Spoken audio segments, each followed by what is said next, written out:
রিজিকের মালিক কে? আপনাকে আল্লাহ পাক যতটুকু রিজিক দিয়েছেন তাকদিরে লেখা আছে না? তাকদিরে লেখা আছে না? তাকদিরে লেখা আছে যেটা, সেটা কি আপনি না খেয়ে মরবেন নাকি? যদি আপনার তাকদিরে থাকে যে আপনি 50 বছর বাঁচবেন আর 50 বছরে আপনি 500 মন চাল খাবেন, কথার কথা, ওই চালের এক দানা বাকি থাকতে আপনি মরবেন? মরবেন না। তাহলে রিজিক কি আমার সাথে সম্পৃক্ত না আল্লাহর সাথে সম্পৃক্ত?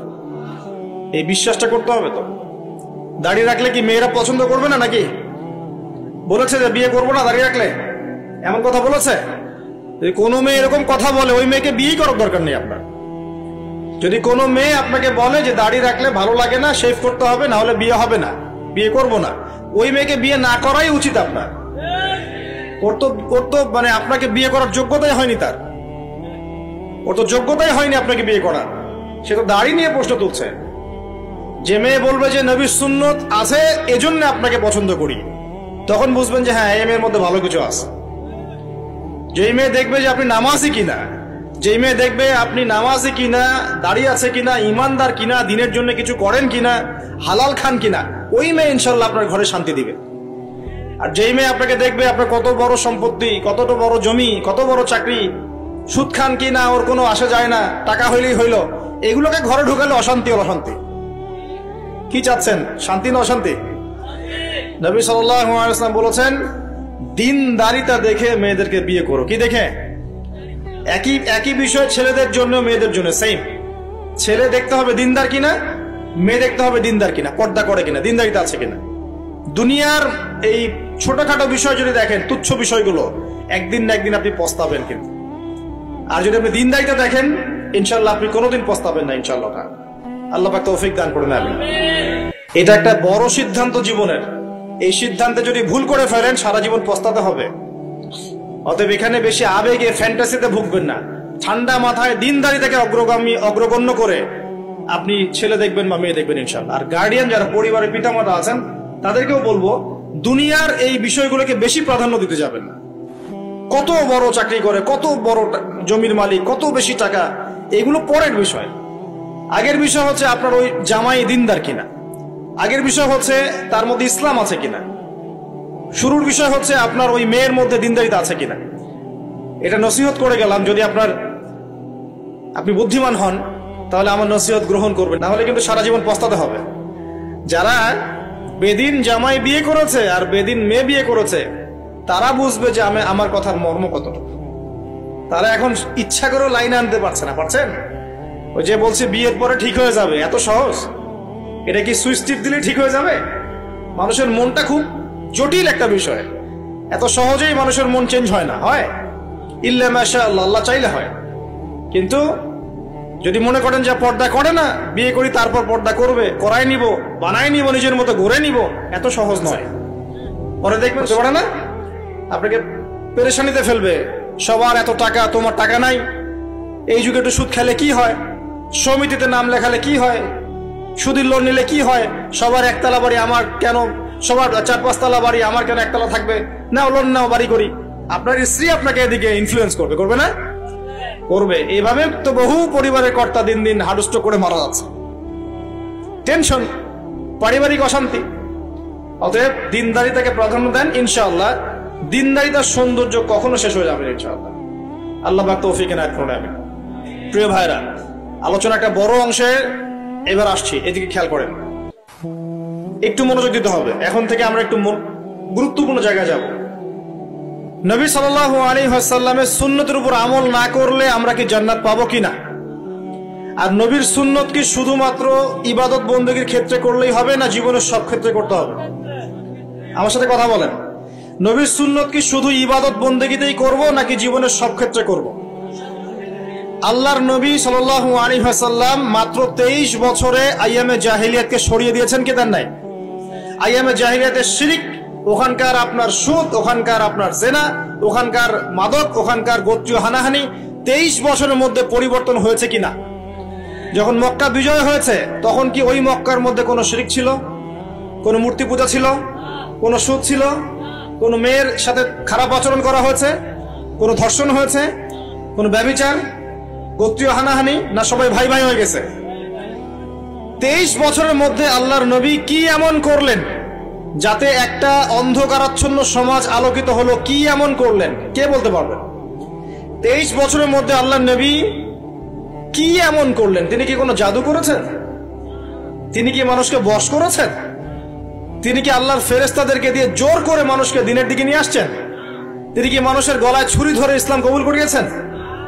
এই কোনো কাজে আমাদের নবী মুহাম্মদ সাল্লাল্লাহু আলাইহি ওয়াসাল্লাম করেন নাই। করেছেন? বরং তিনি মানুষের কলব, মানুষের হৃদয়টাকে পরিবর্তন করে দিয়েছেন। বলেন সুবহানাল্লাহ। মানুষের হৃদয়ের মধ্যে আগে কুফর ছিল, আল্লাহর নবী সেখানে ঈমান ঢুকিয়ে দিয়েছেন। মানুষের হৃদয়ের মধ্যে আগে শিরক ছিল, আল্লাহর নবী সেখানে তাওহীদ ঢুকিয়ে দিয়েছেন। মানুষের হৃদয়ের মধ্যে আগে হারাম ছিল, নবী সাল্লাল্লাহু আলাইহি ওয়াসাল্লাম হালাল ঢুকিয়ে দিয়েছেন। মানুষ আগে বস্তুবাদী ছিল, দুনিয়া কেন্দ্রিক ছিল, আল্লাহর নবী মানুষকে পরকালমুখী করেছেন। মানুষ আগে আল্লাহকে চিনত না, আল্লাহর নবী মানুষকে আল্লাহকে চিনিয়েছেন। মানুষের কবর, হাসর, জান্নাত, জাহান্নাম নিয়ে এত চিন্তা ছিল না, আল্লাহর নবী তাদেরকে পরকালীন জীবন সম্পর্কে সচেতন করেছেন। করেন নাই? কিভাবে করেছেন? উত্তর, নবী সাল্লাল্লাহু আলাইহি ওয়াসাল্লাম দুইটা উৎস দিয়ে করেছেন। কয়টা উৎস ভাই? 1 নাম্বার আল্লাহর কিতাব মানে আল কোরআন, 2 নাম্বার নবীর সুন্নত মানে কি? হাদিস। আমার সাথে কথা বলেন। 1 নাম্বার কি? আল্লাহর কিতাব মানে কি? আল কোরআন। 2 নাম্বার নবীর সুন্নত মানে হাদিস। এই কোরআন এবং হাদিসকে কেন্দ্র করে মাত্র 23 বছরে নবী সাল্লাল্লাহু আলাইহি ওয়াসাল্লাম পুরো জাহেলিয়াতের চিত্রই পাল্টে দিয়েছেন। পাল্টে দিয়েছেন কিনা? আচ্ছা, কিভাবে? উত্তর, নবীজি এবং সাহাবীরা সর্বপ্রথম তারা সবাই কোরআন তেলাওয়াত করা জানতেন। 1 নাম্বার, ঠিক আছে? তার মানে সমাজ পরিবর্তন করতে হলে আমাদের সবাইকে কোরআন তেলাওয়াত করা শিখতে হবে। 2, নবী এবং সাহাবীগণ সাল্লাল্লাহু আলাইহি ওয়াসাল্লাম কোরআন শুধু তেলাওয়াতই করতেন না, কোরআনের অনেক অংশ, প্রায় পুরো অংশই তাদের মুখস্থ ছিল না? তাহলে আমাদের কোরআন মুখস্থ করা লাগবে কিনা? পুরো অংশ না পারি, অল্প একটু করা লাগবে কিনা? অথবা এতটুকু না পারি, 1 পারা পারবো কিনা? 1 পারাও না পারি, নামাজের জন্য উপযুক্ত সূরাগুলো মুখস্থ করতে পারবো কিনা? পারবো না? সারা জীবনে কম পড়াশোনা করেছি? প্রচুর পড়াশোনা করেছেন, তাহলে কোরআনের ক্ষেত্রে কেন পিছিয়ে থাকবো? থাকা যাবে? যাবে না। ওই যে বারবার একটা কথা বলি, 15-20 বছর পড়াশোনা করে 15টা সূরা শিখছেন না। 15 বছর পড়াশোনা করে আপনি 15টা হাদিস শিখছেন না। শিখেছেন? 15 বছর পড়েছেন, 10 জন জান্নাতের সার্টিফিকেট প্রাপ্ত সাহাবীর নাম বলতে পারছেন না। নবীজির 10 জন স্ত্রীর নাম বলতে পারছেন না, তার জীবনী বলতে পারছেন না, ঈমান ভঙ্গের কারণগুলো বলতে পারছেন না, কোনো কোনো ক্ষেত্রে ওযুর মাসআলাগুলোও বলতে পারছেন না, কোনটা ফরজ কোনটা সুন্নাত। এমন আছে না? এবং এদের সংখ্যা কি কম না বেশি? এদের সংখ্যা কোটি কোটি, এমন কোটি কোটি মানুষ আছে বাংলাদেশের মাটিতে। আমরা সবাই মাশাআল্লাহ দুনিয়াবি ক্ষেত্রে শিক্ষিত হয়েছি ঠিকই, কিন্তু দিনের বেসিক জিনিসগুলো শিখি নাই। আপনি দেখবেন, আমি দেখাবো। কে আছেন বলেন জান্নাতি 10 জন সাহাবীর নাম বলতে পারবেন? একজন ব্যক্তি দাঁড়ায় যান দেখি। যদি বলতে পারেন, আমার পক্ষ থেকে নগদ 1000 টাকা পুরস্কার। জান্নাতি 10 জন সাহাবী, এই দুনিয়াতেই তারা জান্নাতের সার্টিফিকেট পেয়েছেন। আল্লাহ নবী বলেছেন তুমি জান্নাতি, তুমি জান্নাতি, তুমি জান্নাতি। 10 জন বলতে পারবেন কেউ? কিন্তু বিশ্বাস করেন, আমি যদি এখন ধরি, কোনো পুরস্কার দিব না, 1 টাকাও ভাদিয়া নাই। আমাকে বলেন বাংলাদেশ ক্রিকেট টিমের 10টা প্লেয়ারের নাম বলেন, সবাই বলতে পারবে। পারবে না? 10 জন ইন্ডিয়ান নায়কের নাম বলতে বলেন, পারবে। 10 জন ইন্ডিয়ান নায়িকার নাম বলতে পারেন, পারবে। 10 জন আর্জেন্টিনার প্লেয়ারের নাম বলতে পারেন, পারবে। 10টা ব্রাজিলের প্লেয়ারের নাম জিজ্ঞাসা করেন, পারবে। এগুলো পারবে তারা। পারবে কি না? সত্যি কথা বলেন, পারবে কি না? অবশ্যই পারবে। 10টা বাংলা সিনেমার নাম বলেন, পারবে। 10টা হিন্দি সিনেমার নাম বলেন, পারবে। পারবে কি না? সত্যি কথা বলেন, পারবে কি না? অবশ্যই পারবে। না পারলে তো আলহামদুলিল্লাহ, আপনার জন্য দোয়া থাকবে যে পারেন নাই। কিন্তু বেশিরভাগ ছেলে পেলেই পারবে, বেশিরভাগ মেয়েই পারবে। মেয়েদেরকে জিজ্ঞাসা করেন 10টা সুন্দরী মেয়ের নাম বলো, ভারতের, পশ্চিমের, হ্যাঁ, সিনেমার, নাটকের, গায়কের, গায়িকার 10টা সুন্দর সুন্দর মেয়ের নাম বলো, বলে দিবে। পারবে না? জিজ্ঞাসা কর আজকে গিয়ে যে 10 জন জান্নাতের সার্টিফিকেট প্রাপ্ত 10 জন সাহাবীর নাম কি, দেখবেন বেশিরভাগই বলতে পারবে না। এই বিষয়টাকে আপনি কি মনে করছেন? বিগত 10, 20, 30 বছর থেকে আমরা দেখছি যে একটা অসুস্থ প্রজন্ম তৈরি হয়েছে। অসুস্থ প্রজন্ম। কিরকম অসুস্থ? দিনের জ্ঞান অর্জনের কোনো ফিকির করে না, সারাদিন দুনিয়ার জ্ঞান অর্জন নিয়ে পড়ে আছে। এর উদ্দেশ্য একটা সার্টিফিকেট অর্জন করে চাকরি পাওয়া। উদ্দেশ্য এটাও না যে এই জ্ঞান দিয়ে সে দেশ ও জাতির খেদমত করবে, এটা উদ্দেশ্য না।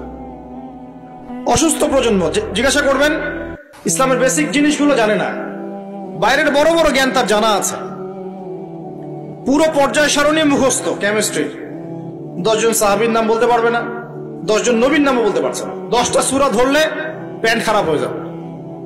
একটা সূরা, সূরা ফাতিহা বিশুদ্ধ করে কোন আলেমের সামনে তেলাওয়াত করতে দেন, দেখবেন 10টা ভুল করে বসে আছে।